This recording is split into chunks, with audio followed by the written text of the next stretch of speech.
Bonsoir, Richard. Bonsoir. Vraiment content de te retrouver. Plaisir. C'est un rendez-vous hebdomadaire. À Ben défaut de oui. se voir, on se voit ici en prenant une gorgée d'eau. Exactement.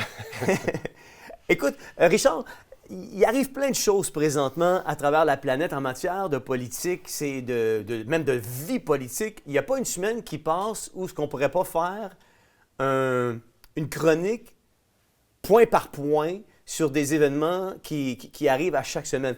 Justin Trudeau, on en a parlé la semaine passée, a prorogé le Parlement pour 3 mois pour de mauvaises raisons. Même Olivier était là et il disait habituellement on proroge le Parlement pour une journée ou deux, mais pas 3 mois. Il l'a prorogé pour 3 mois, lui, parce qu'il ne voulait pas répondre aux aveux d'accusation qui étaient contre lui. Il ne voulait pas faire face au vote de confiance et il voulait se donner le temps de pouvoir planifier sa relève après sa démission en nominant ou en désignant le prochain premier ministre en Mark Carney.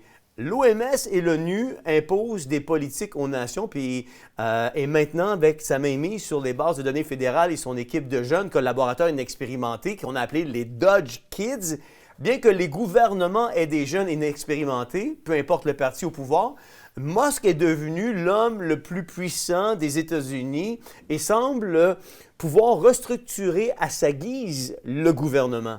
Est-ce qu'on est en train d'assister, Richard, à la privatisation du pouvoir étatique? Est-ce que c'est ça qu'on est en train à quoi on est en train de se mesurer présentement? Puis comment on en est arrivé là? Est-ce que cela se dit sur l'état actuel, qu'est-ce que ça dit, pardonne-moi, sur l'état actuel de la démocratie, notamment aux États-Unis?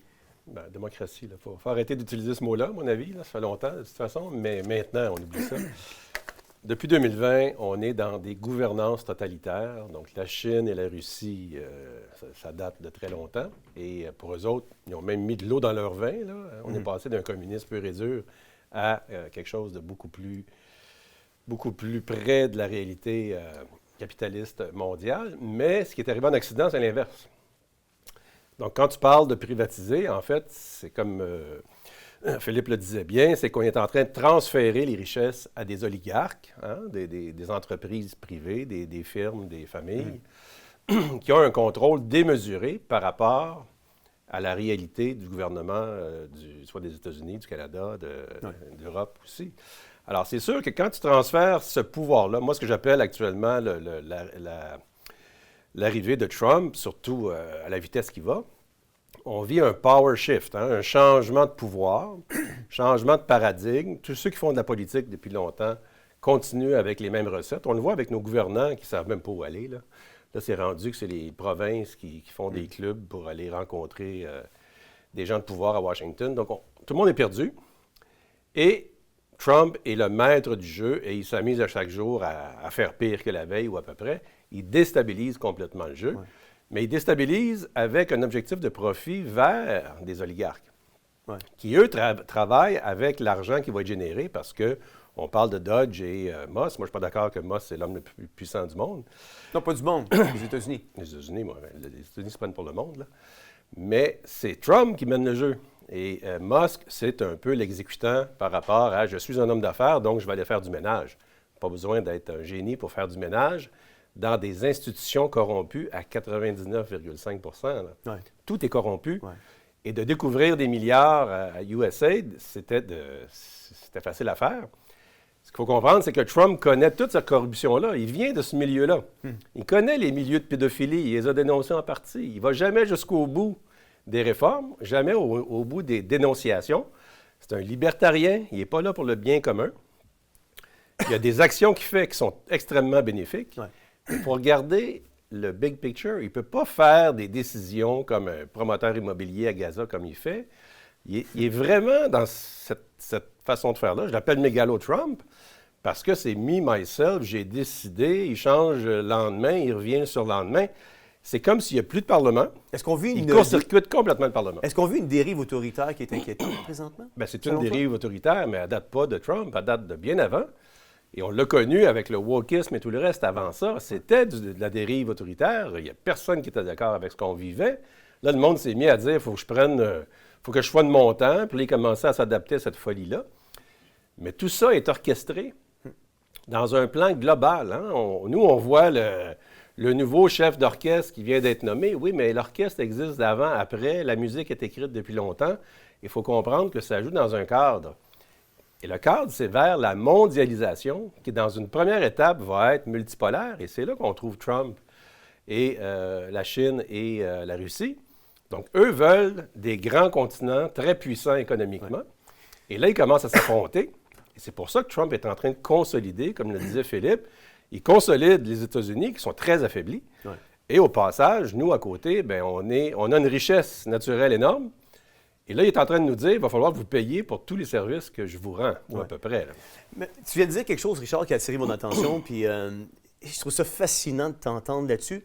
Tu dis que la dérive autoritaire était déjà là avant Trump. Oui. Est-ce que tu es en train de dire que Trump poursuit dans son approche une dérive autoritaire? Alors que les gens le voient comme quelqu'un qui a des bonnes politiques, un sauveur, quelqu'un qui ramène le gros bon sens, puis tout ça? Les chimistes vont comprendre. Un catalyseur, c'est quelque chose qui accélère le développement chimique. Bien, c'est ça qu'ils ont vu avec Trump. Donc, Trump, c'est un catalyseur d'une situation qui existait. Mais là, ils ont un plan, les mondialistes, c'est 2020-2030. Ils ont commencé en Lyon avec la fausse pandémie. Ils n'ont pas arrêté, les autres là. Ça fait partie d'un plan. Ouais. Donc, Trump arrive au meilleur moment avec le plus de pouvoir pour un président américain. On le voit là, avec Musk, avec RFK qui vient d'être choisi aujourd'hui, officiellement choisi aujourd'hui. Ça a pris quand même plusieurs semaines. On va voir ce qu'ils vont faire, mais il y a des actions qui sont posées qui étaient souhaitables depuis très longtemps. Ouais. Mais pendant ce temps-là, il y a des actions complètement inacceptables d'un point de vue de gouvernance, de saine gouvernance, qui sont faites de façon très totalitaire. Et qu'est-ce qui est le plus payant? À mon avis, c'est celles qui vont être le plus négatives pour nous, parce que qui veut donner toutes ces données aux entreprises privées qui sont en train de développer? Hein? L'intelligence artificielle va prendre tout ce qui existe. C'est ça qui se passe actuellement. Ouais, ouais. Et ça, c'est vitesse grand V. Ouais. Alors, Trump est en train de rattraper le retard à plusieurs égards, mais il est en train de changer la donne, le rapport de force. Philippe le disait bien tout à l'heure, le rapport avec la Russie est beaucoup plus cordial. La Chine, il s'est permis un 10 et le Canada, on passe au tordeur. Et la France, à partir du 12 mars. La France, c'est une blague là, avec Macron. Il a tout détruit de l'intérieur, donc il reste juste à Candace Owen pour achever le président, puis ça va être fini. Qui était très proche de Trump, elle commence à froncer les sourcils quand elle entend Trump parler de Gaza et tout le reste. Alors, on est pris un peu devant ça où c'est de l'amour-haine, mais ce que je disais tout à l'heure, c'est que le plan des francs-maçons ne date pas d'hier. C'est plusieurs siècles. La Révolution française fait partie de ce plan-là. C'est 230 ans passés en France, qui était le berceau de la démocratie. La civilisation chrétienne a été abandonnée en France avec la Révolution française. On vit un peu les contre-coups de ça, mais du rattrapage. Les États-Unis, depuis que le Canada est devenu athée ou à peu près, pire même, pro-avortement et tout le reste, les États-Unis sont presque devenus le bastion du christianisme. Et c'est ça qui est attaqué présentement. Ouais. Tu as parlé d'intelligence artificielle, tu as dit beaucoup de choses dernièrement. Tu as parlé notamment d'intelligence artificielle. On sait, Trump avait fait une annonce qui investissait 500 milliards de dollars dans l'intelligence artificielle.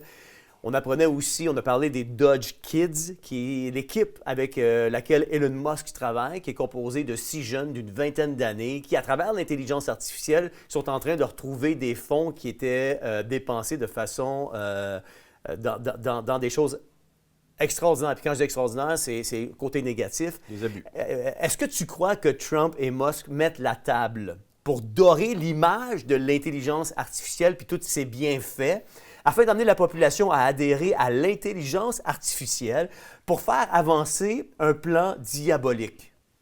C'est évident.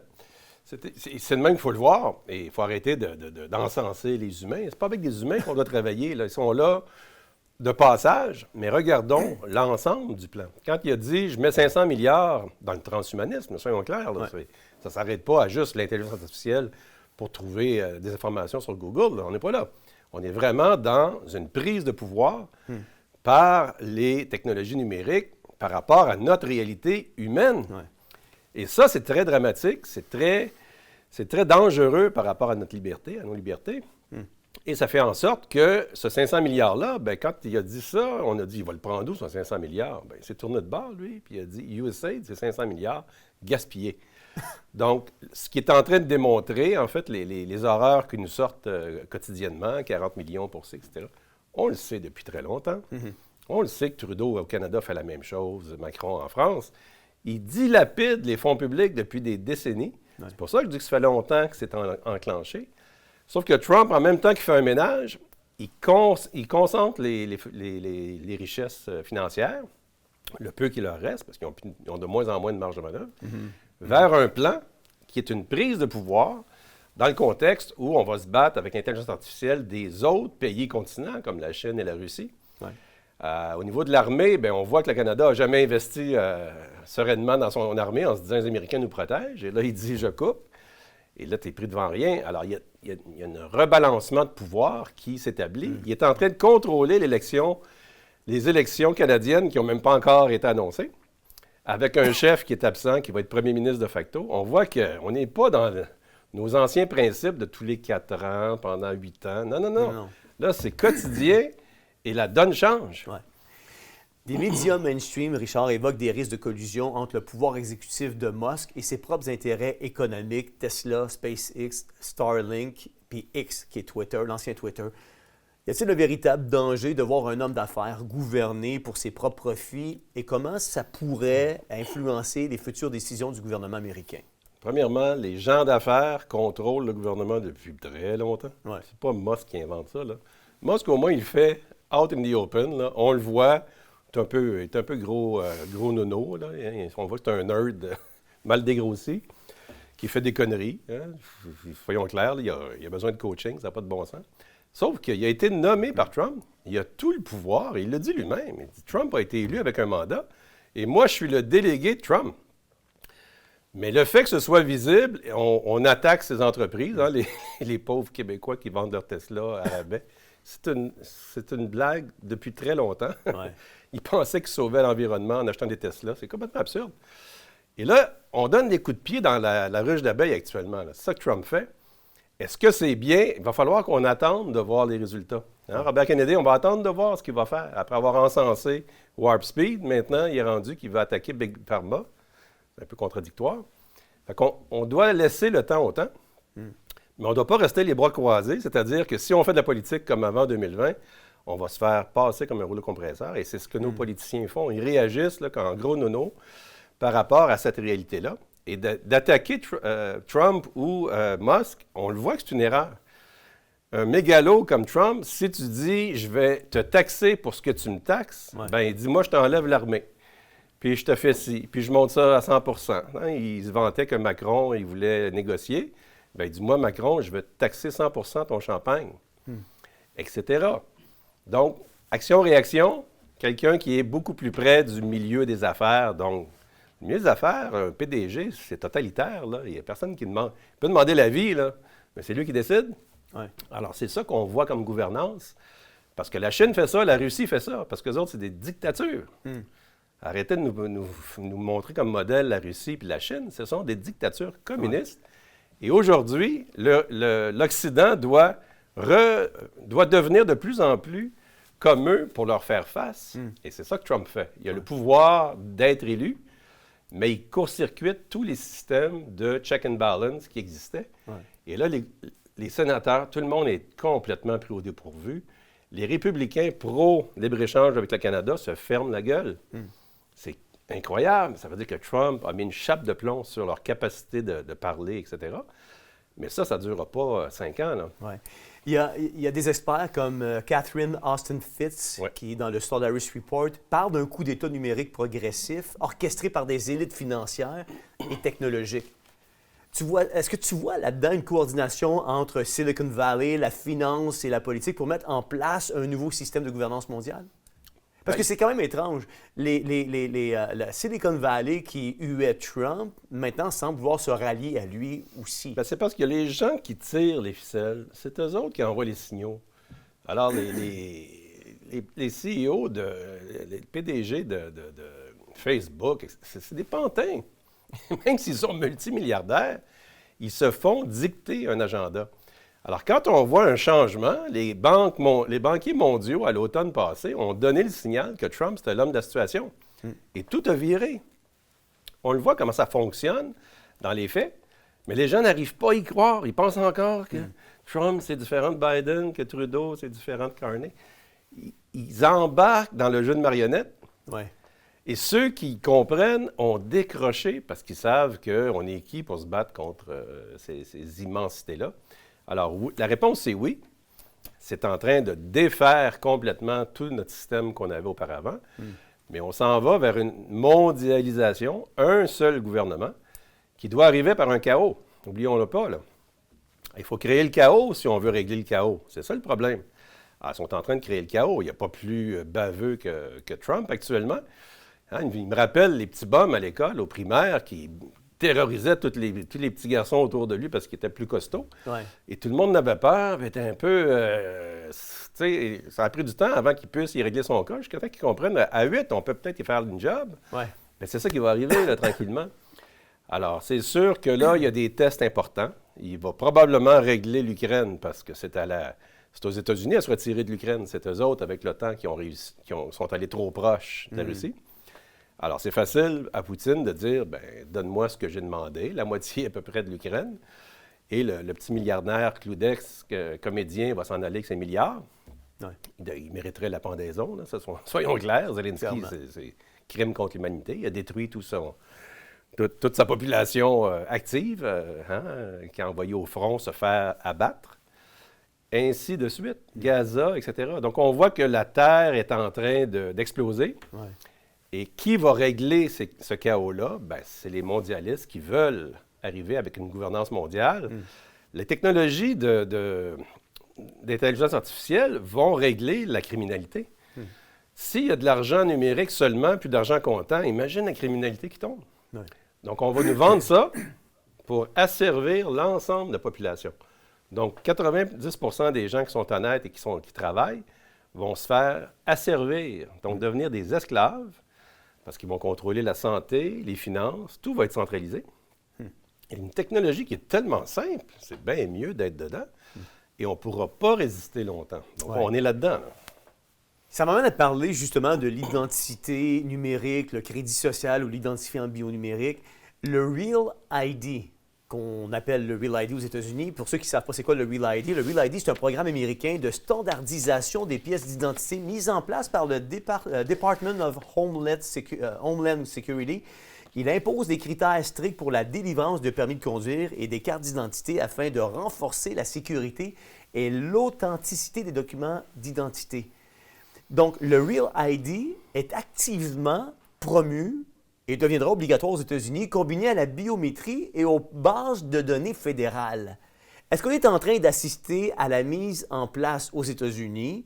Parce qu'il faut dire les bonnes choses. Moi, je suis très, très, très heureux de tous les bons coups que Donald Trump a fait à une vitesse accélérée qui vient et qui sont alignés avec nos valeurs chrétiennes. Mais présentement, puis c'est ta phrase, c'est ton slogan à toi. Des fois, pendant que Trump te remet un bouquet de roses, il peut peut-être te mettre une bombe ou une grenade dans la poche arrière de tes pantalons. Est-ce qu'on est en train d'assister avec le Real ID qui est activement promu et qui doit devenir obligatoire aux États-Unis? Est-ce qu'on est en train d'assister à la mise en place d'un système de crédit social américain similaire à celui de la Chine sous prétexte de sécurité et de lutte contre la fraude? Bien, il ne faut pas chercher de midi à l'an 40, là. C'est sûr que c'est ça, là. Moi, ce que j'appelle l'identifiant bionumérique, ça englobe tout. Alors, eux autres, le Real ID, là, c'est la totalité des informations centralisées. Parce que depuis quelques décennies, c'est pas pour rien que 2020 est arrivé, la technologie permet de contrôler la population mondiale. Et là, avec l'intelligence artificielle, c'est ce qui est humainement lourd à contrôler va être très, très, très simple à centraliser. Le problème, c'est que dès que tu centralises, tu ne peux pas y aller à la moitié. Ce que Philippe disait tout à l'heure par rapport à l'obligation législative de demander et redemander la permission d'accéder aux données, c'est le pare-feu qui empêche d'aller trop loin par rapport à notre vie privée. Ouais. Alors, la journée que le gouvernement contrôle, et il le fait déjà, mais il n'a pas le droit de mettre ensemble les données bancaires avec les données de santé, avec les données de travail, avec les données personnelles de propriété, etc. Mais une fois que tu as fait ça, tu contrôles ma vie au complet. Ouais. Et là, après ça, tu rentres l'aspect médical, les données d'ADN et tout le reste. Donc, tu es dans la biométrie et je peux savoir où tu es à temps plein. Hein, on sait que notre système électrique dans une maison nous permettrait à des entités numériques à nous suivre partout dans la maison. Est-ce que ça veut dire qu'on est condamné à vivre sous un système totalitaire qui serait déguisé? Je sais que tu dis qu'il n'y en a plus de démocratie, mais il y a plein qui pensent encore qu'on est en démocratie. C'est ça le problème. C'est parce qu'ils pensent encore. On ne l'est plus, mais il faut réaliser qu'est-ce qu'on peut faire à travers ça. Quelqu'un qui s'en va dans le bois puis qui chauffe à l'huile, il est pas mal déconnecté de la matrice. Et quand on leur parle, ces gens-là, ils disent « De quoi tu parles? Trump, pas au courant. » Eux autres, ils écoutent les oiseaux puis tout va bien. Jusqu'à ce que ce soit vraiment totalitaire. Et ça arrivera après une guerre mondiale. Donc, on n'est pas rendu à l'échéance de la fatalité complète qui viendra. Parce que quand il y aura une guerre mondiale, la personne dans le bois va voir des choses passer au-dessus de sa tête. Donc, on est vraiment dans les derniers temps par rapport à tout ça. Mais quand on parle l'aspect social des Chinois, là, c'est quoi? Le crédit social. Alors, le crédit social, c'est un peu du folklore. C'est un test qu'ils ont fait en Chine pour démontrer qu'on pourrait contrôler des masses de gens. Ils sont déjà en situation d'esclavagisme là-bas, là, soyons clairs, donc c'est facile de les encadrer. Mais la journée où ta biométrie complète est fichée, ben, tu n'as pas besoin d'avoir des barrières, là, parce qu'on dit que les villes, 15 minutes, ça commence à reculer. On nous fait à croire qu'il y a des bouffées d'air frais, de liberté qui nous revient après un wokisme imposé depuis 20 ans. Oui, mais c'est voulu pour nous faire à croire qu'on est libre alors qu'on est en train de prendre toutes nos données et nous contrôler. Et si l'intelligence artificielle, comme c'est prévu, enlèvera 80 de la force de travail, tous les emplois de fonctionnaires vont disparaître demain matin. C'est déjà possible actuellement, mais ils se gardent une petite gêne. Fait qu'il va falloir éliminer les humains. Et c'est commencé depuis les injections. Je vais t'emmener on en a parlé, on a déjà reçu des personnes qualifiées pour le faire ici, d'anciens journalistes. Merci.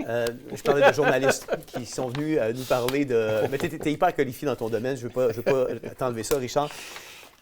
Je veux te parler des médias traditionnels qui ignorent ou qui minimisent ces sujets-là.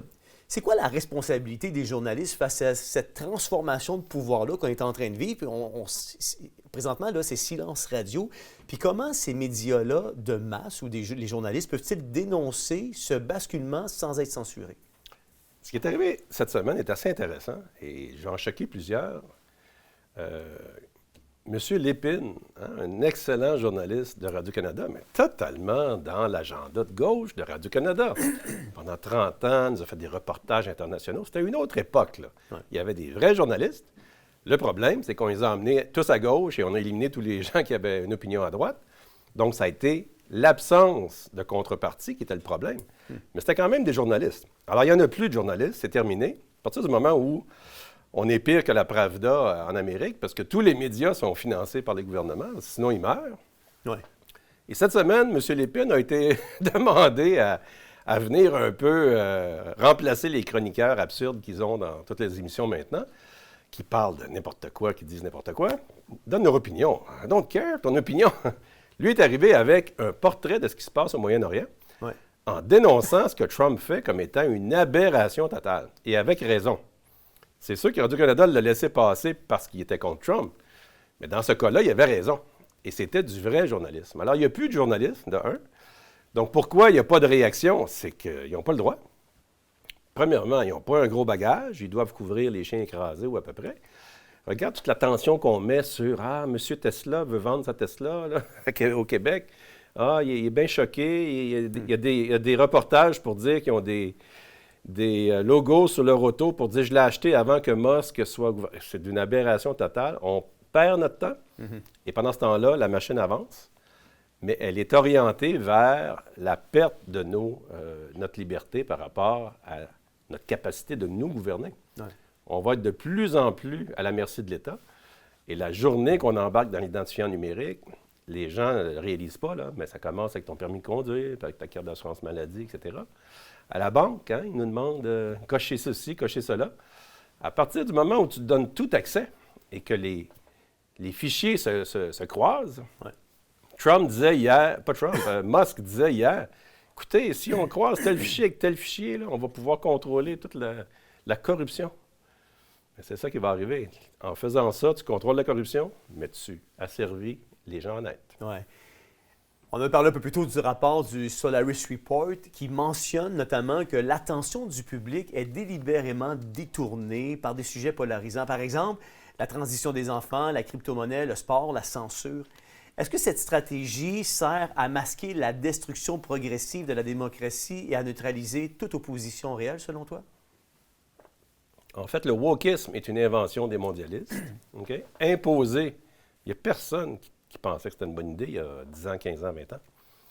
Il y en a un qui disait cette semaine, je commence à m'adapter au wokisme, je vais aux toilettes des femmes maintenant, et quand les femmes m'interpellent, je leur dis, je m'identifie comme pervers. Et là, tout le monde est un peu mal pris parce que, tu as le droit de t'identifier comme pervers. Trump a donné un coup de pied là-dedans, très rafraîchissant, mais comme je disais la semaine passée, on est revenu à 1999, là. C'est pas un changement énorme. Le libéralisme, c'est le cancer de la civilisation chrétienne, à mon avis. Et aujourd'hui, on est en phase terminale. Et la solution, c'est l'intelligence artificielle, c'est la gouvernance totalitaire. Fait qu'il faut comprendre que le remède qui nous est servi, qui est très intéressant, il vient pour un mal qui a été causé par ces mêmes rapports de pouvoir-là. Hein. On est en train de nous arracher notre humanité. Et le plan est clair. Il est connu de tous, ceux qui sont capables de regarder ce qui se passe à Davos et les conséquences. Bien, enlever l'aspect du wokisme, là, que tout le monde se garde une gêne depuis que Trump a mis le pied là-dedans. Pour le reste, ça se continue à vitesse grand V. Ouais. Tu vas aimer cette question-là, Richard, parce que je sais déjà ce que tu vas répondre. Si les grandes décisions sont prises aujourd'hui par des élites non élues, par exemple Silicon Valley, les banques centrales, l'ONU, l'OMS, etc., à quoi sert encore aujourd'hui le vote populaire? Il ne sert à rien depuis longtemps. Pas aujourd'hui. Depuis longtemps, moi, je dis que j'annule mon vote. Là. C'est qu'à partir du moment où les élus ne sont pas là pour le bien commun, hein, on oublie ce terme-là. Là, on parle.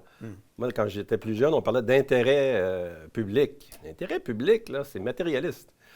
Hein, c'est une administration municipale fait de l'intérêt public. Là, il s'assure que les vidanges sont ramassées au meilleur coût. Mais le bien commun, c'est beaucoup plus large. Nous sommes des esprits, nous sommes des êtres humains. Notre humanité, elle est copiée sur Dieu. On est des créatures. Et le premier jour qu'on arrive sur Terre, c'est un mystère. Et le dernier aussi. Pour en accompagner plusieurs dans le cercueil depuis qu'ils sont injectés. Il y en a plusieurs que je connais qui sont décédés. Ouais. C'est comme des mouches, là, l'un après l'autre. Mais ils s'en vont où? Quelle angoisse quand ils arrivent à la fin de leur vie. Ouais. Donc, tout ça mis ensemble, on n'est pas des machines, on n'est pas des objets, et on nous traite comme des objets. Fait que ton système démocratique n'existe plus depuis longtemps. Ouais. Sauf que la façon de contrôler les masses, c'était via les médias de masse. Toutes les techniques de contrôle de population hein, qu'on a appris à connaître, le marketing et tout le reste, ça date au plus tôt du 19e siècle. 20e siècle, révolution industrielle, tout s'est passé là, beaucoup d'argent, etc. Et la donne maintenant, elle est terminée. La technologie est mûre pour prendre le contrôle. Ouais. Fait que je pense que ceux qui rêvent encore à revenir en arrière, c'est une impossibilité. Mais comment on sort de ça? Comment on passe à l'action dans la résistance? C'est extrêmement difficile pour des gens qui ont été habitués dans le confort et l'indifférence de dire, là, il faut que tu réalises que ce qu'il faut que tu fasses et que tu éduques tes enfants, c'est de penser en dehors de la boîte. Premièrement, le gouvernement, c'est ton ennemi. C'est assez important d'en prendre conscience. Depuis 2020, ceux qui ne l'ont pas compris, là, je ne sais pas sur quelle planète vous êtes, mais ceux qui vont voter encore pour Trump, pas pour Trump, mais pour Legault, beau lapsus, pour Legault, pour Carney, qui est pire que Trudeau, qui ne voient pas ces jeux-là, bien, pour revenir à ta question, ils votent pas, ils perdent leur vote. Alors, annuler son vote ou voter pour ceux qui veulent l'antithèse du bien commun, bien, j'aime autant annuler mon vote. Ouais. On en a parlé la semaine dernière de l'impact du USAID. On commençait à le voir. On était au balbutiement. On a vu encore plus les dommages collatéraux que ça a causé, le fait que Trump retire son financement du USAID puis qu'il abolisse ça. Ça a eu des répercussions. J'aimerais ça qu'on puisse regarder. Ça a eu des répercussions au Canada parce que là, après ça, il y a eu une bourrée de gens qui sont allés voir l'ACDI au Canada. Et juste qu'on regarde une vidéo puis on en reparle après ensemble. As Donald Trump works to shut down U.S. aid, Canada's version suddenly disappeared online. People are no longer able to see which foreign programs their Canadian tax dollars are funding. Before it went down, people were pointing out how Canada spent $20 million on sanitation in northern Ghana, where Canada funded posters like this, teaching people not to defecate on beaches. Canada also sent $150 million to the government of Jordan for education and reproductive health, $40 million to the government of Mali for reproductive and sexual health, $42.5 million on climate-smart agriculture and food systems, $200 million to various ministries in the governments of Mozambique, Senegal, and Tanzania, $1.5 million for Francophone LGBTQ+ movements in North Africa, and for good measure, $10 million to Hillary Clinton's charity. As Canadians were looking into where their money is going, the website suddenly went down, and some are suspicious of the timing. Development Canada denied any wrongdoing, saying that the website is down because of technical difficulties and that they'll be back soon. What do you think is going on here? Should we be concerned? Richard, on vient d'écouter une vidéo qui met en perspective ce qui serait arrivé au Canada et qui, selon certaines personnes, ne serait pas une coïncidence non plus. Je veux juste amener cette statistique-là. Selon la Plateforme canadienne de développement international, la PCDI, le montant total de l'aide étrangère du Canada par l'intermédiaire d'Affaires mondiales Canada en 2021 s'élevait à 6 971 millions provenant des fonds des contribuables. Là, c'est quand même incroyable ce qu'on a vu, là. Ce qui était subventionné, là, jusqu'à des pancartes envoyées dans un pays qui disaient de ne pas faire caca sur le bord de la plage, là. Le Canada semble donc suivre une stratégie parallèle aux États-Unis en matière d'aide internationale, avec des milliards de dollars dirigés vers des projets douteux afin de promouvoir un agenda progressiste, notamment sous couvert d'aide humanitaire. Le retrait soudain du site Web de Développement Canada, après que les Canadiens ont commencé à examiner les flux de financement, selon toi, est-ce que c'est une coïncidence ou une dissimulation délibérée d'un scandale plus profond? Bien, Huguette, sur le chat, qui dit que mon analyse est erronée. Bonsoir Huguette, ça me fait plaisir de commenter votre commentaire. Vous allez être contente. Je vais vous dire que Trump a raison de faire ce qu'il fait là. Et quand on parle de bons coups, il n'y a rien de tel pour avoir été en affaires. Ouais. Quand tu veux mettre de l'ordre dans tes dépenses, ben tu arrêtes le robinet. Ouais. Hein? Tu dis, on va regarder si on dépense trop, on va commencer par arrêter de signer des chèques. Et là, il y a du monde qui vont téléphoner, puis il va commencer à avoir de l'action. Et là, on va analyser, par défaut, qu'est-ce qui ne marche pas. Et là, on va peut-être donner du lest là où on a des besoins, puis on va commencer à fonctionner intelligemment. Puis tu vas t'apercevoir qu'il y a un bon 30 que c'était du gaspillage. Ouais. Comment se fait qu'on payait pour ça? Bien, on s'est abonné il y a 18 ans, puis on n'a jamais questionné. Tu comprends? C'est ça qui arrive. Alors, la même chose se passe au Canada, mais au Canada, arrêtez de vous mettre la tête dans le sable, là. Non. Trudeau, il est pro-avortement. Un organisme qui n'est pas avortement, on ne le finance pas. Mes élus, souviens-toi quand il a dit ça, là, mes élus qui ne sont pas contre l'avortement, qui ne sont pas pour l'avortement, vous n'êtes plus des élus dans le Parti libéral. Imagine-toi, hein, c'est pas totalitaire, c'est quoi ça? Donc, on a le modèle, c'est juste qu'on n'y croit pas. Et des madames comme Huguette vont dire « Je m'accroche à Trump parce que c'est un sauveur. » Bien, sur certaines choses, oui, mais vous allez déchanter quand il va arriver avec les autres contraintes. Fait qu'il faut être très, très, très... il faut être capable d'analyser ce qui se passe froidement, ce qui n'est pas facile quand quelqu'un brasse comme il brasse là. Oui. Mais sur USAID, c'est sûr que ça a eu un impact sur l'ACDI, parce que dès que tu sens la pression de Trump, ben c'est drôle, les fichiers se mettent à se faire effacer, puis à se faire déchiqueter. Oui. Tout le monde se cache, on retire des sites web, des pans d'informations, où avant, on avait le vent d'un voile de Trudeau et du wokisme. Et là, on a tout arrêté ça chez Trump. Qu'est-ce qui va être les conséquences chez nous? Je parlais avec un manufacturier d'aluminium local hier. Puis j'ai dit, bon, ben, tu dois être content, toi. Aux États-Unis, si tu n'exportes pas, tu vas être avantagé au Canada de vendre tes produits. Il est sûr, lui, qu'il va se faire peut-être fermer. Donc, Trump a créé l'effet qu'il cherchait. Il y a une peur partout. Et tout le monde est comme le deer in the headlights, là, le chevreuil qui regarde les deux lumières s'en venir, puis il pense qu'il va passer entre les deux. Bon, on est là, présentement. Ouais. Et il y a beaucoup de gens qui sont contents parce qu'ils célèbrent leur petite victoire. Hein? A ou B, le bouquet de fleurs dont tu parlais tout à l'heure. Bien, moi, j'aime les roses, moi, j'aime les tulipes. Oui, mais la grenade, elle, oh, ça, c'est international, c'est moins grave. Ça va être très grave quand ça va exploser. Ouais. J'aime te parler d'analyse tantôt, tu sais. Puis je pense que, on a parlé de journalisme, on a parlé de plein de choses ce soir. Mais je pense que le travail d'un bon journalisme ou d'un bon canal d'information, c'est d'aller plus loin que qu'est-ce qu'on voit. C'est d'analyser puis d'exposer des choses. Et je pense qu'on... L'évaluation critique. Il faut que tu sois critique de toi-même et tu te dises, bien, voici ce que j'avance, est-ce qu'on a une meilleure idée? Mais exactement. Mais je pense que notre évaluation ne serait pas critique puis serait biaisée si on allait dans le même sens que tout le monde sans analyser ce qui se passe en arrière de la scène. Parce que des fois, on voit des choses sur le stage, mais comment ça fonctionne backstage? Puis c'est ça qu'on questionne. Quand on voit que... Puis peut-être que c'est anodin pour plusieurs personnes, mais je veux juste ramener l'intelligence artificielle. Quand j'ai su, je pense que c'est la semaine dernière ou en début de semaine, j'ai su ça.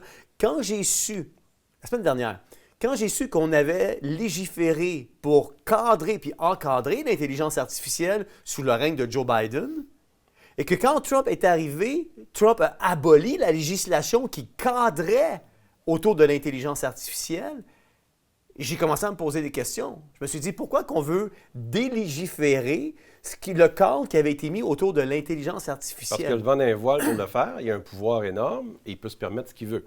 Avant que les gens se mettent à dire, écoutez, t'as enlevé toutes les balises, les garde-fous, t'es allé trop loin, mais il va avoir le temps d'avancer beaucoup de choses. Ouais.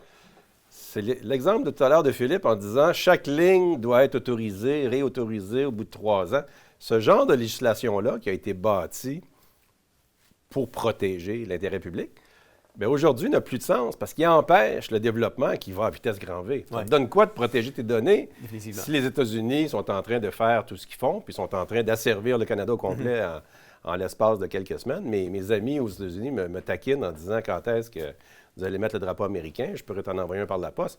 On est là-dedans présentement. Oui. Alors, c'était une blague en décembre. Là. On est juste à début février. Tout à fait. Puis je pense que diffuser la vraie information, des fois, on s'expose à ce que la vérité choque. On avait animé, toi et moi, une émission là-dessus qui s'appelait La vérité choque. On a arrêté parce que les gens se choquaient trop. Mais oui, c'est ça. Mais c'est vrai que la vérité choque. Des fois, on dit des choses qu'on ne veut pas entendre. La preuve, on élit à chaque année un politicien qui dit ce qu'on veut entendre, mais qui fait le contraire après. Pour ça, on est tout offusqué. Écoute, on est des autruches, là, on élit. Il n'y a pas un politicien qui a été élu qui défendait les valeurs chrétiennes, là, soyons clairs. Alors, si on est surpris des résultats, on avait la tête dans le sable. Je suis désolé, là. Bien, on peut dire, c'est pas ma responsabilité, je suis un parmi 8 millions au Québec, etc. Oui, mais tu peux pas être surpris de voir les résultats. Ceux qui sont surpris de Trudeau, on est heureux que Trump, un des bons coups de Trump, c'est d'avoir mis son pied au derrière à petit cul Trudeau. Mais on n'est pas sorti du bois avec Carney ou avec Poilievre. Mais la réalité est qu'il y en a qui sont surpris. Bien, il y en a qui trouvent c'est tout ou rien. Parce que l'idée, en politique, en stratégie politique, tu polarises un débat parce que tu sais que les gens vont être obligés de prendre le camp A ou le camp B. Pas dans le milieu, à zone grise ennemie. Ils sont obligés de se camper. Donc, avant 2020, tout le monde était anti-Trump. Et là, depuis 2024, tout le monde est pro-Trump ou à peu près. Ouais. Dans nos accointances. Qui a changé à travers ça? Ouais. Donc, il faut prendre ce qui est bon de chacun. Si Trudeau a pris une bonne décision dans son règne de 9 ans, bien, saluons-la. Ouais. C'est pas Trudeau, on est pour ou contre de A à Z. Il faut qu'on regarde le travail qui est fait. Et on n'évalue pas les personnes, on évalue ce qu'ils représentent. Alors, Donald Trump qui joue au golf, ça ne me dérange pas, mais Donald Trump qui fait ce qu'il fait présentement, un instant, il faut le garder à l'œil parce que c'est majeur comme pouvoir. Comme je l'ai dit le 5 novembre, c'est le premier président de l'Amérique du Nord et il l'assume. Il a 80 ans, il sait qu'il n'a pas longtemps à vivre, donc il se fout pas mal des conséquences. T'sais, on parlait d'élire, puis que le peuple, des fois, sont dans cette séduction-là où on élit un premier ministre ou un président. Il y a Mark Carney qui est en train de se faire élire par le premier ministre sans passer par les voies traditionnelles ou par le parti. Oui, tout à fait. Mark Carney, c'est un ancien banquier central et figure clé du Forum économique mondial, semble être préparé comme le successeur de Justin Trudeau, mais il semble aussi controversé, puis on commence à voir dans certains médias justement la controverse qu'il crée, puis on regarde ça, puis on en reparle par la suite. Wanting to get your thoughts on Mark Carney and your relationship with him while you were Prime Minister of the United Kingdom, and any advice you have to Canadians who think he might make a good Prime Minister. Well, Mark Carney was Governor of the Bank of England, and under his tenure, too much money was printed, which did damage to the British economy and put our economy off track. He, at the last election, endorsed Rachel Reeves' economic policy. She's now become Chancellor. It's been a disaster for Britain. The country is heading for bankruptcy. So I would strongly recommend not backing Mark Carney or his policies on net zero, which have been disastrous for Britain, would be disastrous for Canada. Do you trust his judgment overall, outside of ideological considerations? Well, I believe that he made major mistakes in the management of the Bank of England. He has pushed net zero, which has been a disaster, not just for the UK, but for many countries across the world. Thanks for your time, Prime Minister. Par ailleurs, il y a un moment en ce moment où je trouve que les élites canadiennes, tu trouves ça drôle, mais si tu peux te contenter Non, de je peu, ça pense te juste que c'est concerne. un peu exagéré. Mais- là. Non, mais c'est quoi, pas exagéré là-dedans, trouver qu'il s'exprime bien pour peu qu'on lui en donne le temps puis qu'il Non. trouve des mots qui sont pas les Non, bons? non, pas Bon, du tout. sur pas le du fond tout. des choses, sur le fond des choses, je pense que Carney, il y a un moment, les élites canadiennes en général en ce moment veulent tomber en amour avec lui. Donc, ils se trouvent toutes des bonnes raisons de l'aimer. Ça, c'est Mais vrai. le fait est Les élites. qu'on est devant un premier ministre qui a été solidaire globalement de toutes les décisions de Justin Trudeau. Il les a soit inspirées, soit il les a soutenues. Aujourd'hui, il dit qu'il pense le contraire de ce qu'il pensait encore la veille.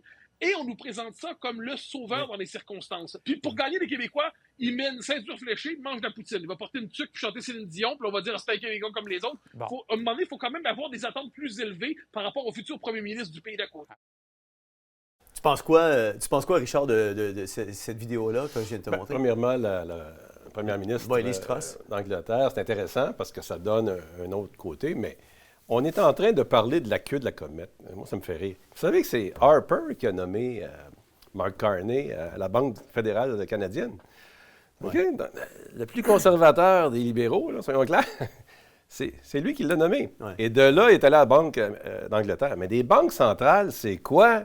Personne ne pose la question. Il est là le problème. Qui imprime l'argent? Au nom de qui? Mais c'est quoi la Banque centrale? La Banque fédérale américaine, c'est une banque centrale. Alors ça, on a privatisé l'économie des pays. Alors la Banque fédérale imprime l'argent et passe l'argent à taux d'intérêt à la population américaine. Même chose la Banque Canada et même chose la Banque d'Angleterre. Donc on a privatisé déjà nos vies au début du 20e siècle.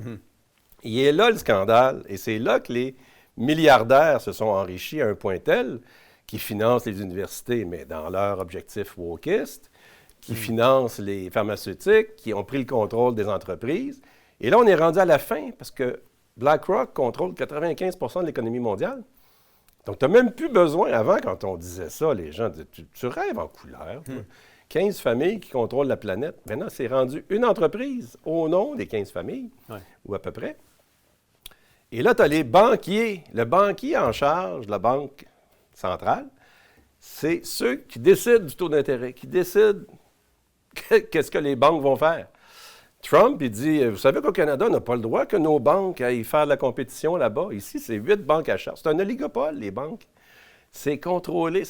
Un système communiste ne serait pas différent que ça. Hein? On pense qu'on est libre et qu'on travaille pour le bien commun. On travaille pour financer l'intérêt des déficits de leurs pantins comme Trudeau qui viennent nous gréver de plus en plus de déficits.